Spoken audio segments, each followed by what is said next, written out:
March 3 world hearing day. സുരക്ഷിതമായ ശബ്ദത്തെപ്പറ്റിയും കേൾവി സംരക്ഷിക്കേണ്ടതിൻ്റെ പ്രാധാന്യത്തെപ്പറ്റിയുമൊക്കെ അവബോധം സൃഷ്ടിക്കുന്ന ലക്ഷ്യത്തോടുകൂടെ ലോകാരോഗ്യ സംഘടന മാർച്ച് 3 ലോക ശ്രവണ ദിനമായി ആചരിക്കുന്നു. നമ്മൾ നമ്മുടെ കേൾവിയുടെ കാര്യത്തിൽ ശ്രദ്ധിക്കേണ്ട ചില കാര്യങ്ങളുണ്ട്. അതിലൊന്നാമതായി, ഒത്തിരി ശബ്ദങ്ങളുള്ള സ്ഥലത്ത് ഇയർ പ്ലഗോ ഇയർ മഫ്സോ യൂസ് ചെയ്യുക.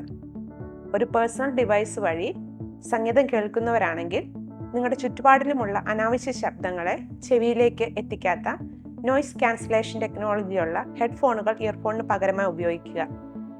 അതുപോലെ തന്നെ മൊബൈൽ വോളിയം എത്രത്തോളം സെറ്റ് ചെയ്യാമെന്നുള്ള കൃത്യമായ ധാരണയും ഉണ്ടായിരിക്കണം. ലോകാരോഗ്യ സംഘടനയുടെ നിർദ്ദേശപ്രകാരം മൊബൈലിൻ്റെ വോളിയം 60% കൂടുതൽ കൂടാൻ പാടുള്ളതല്ല. തുടർച്ചയായി സംഗീതം കേൾക്കുന്നവരാണെങ്കിൽ മതിയായി ലിസണിംഗ് ബ്രേക്ക് എടുക്കേണ്ടതാണ്.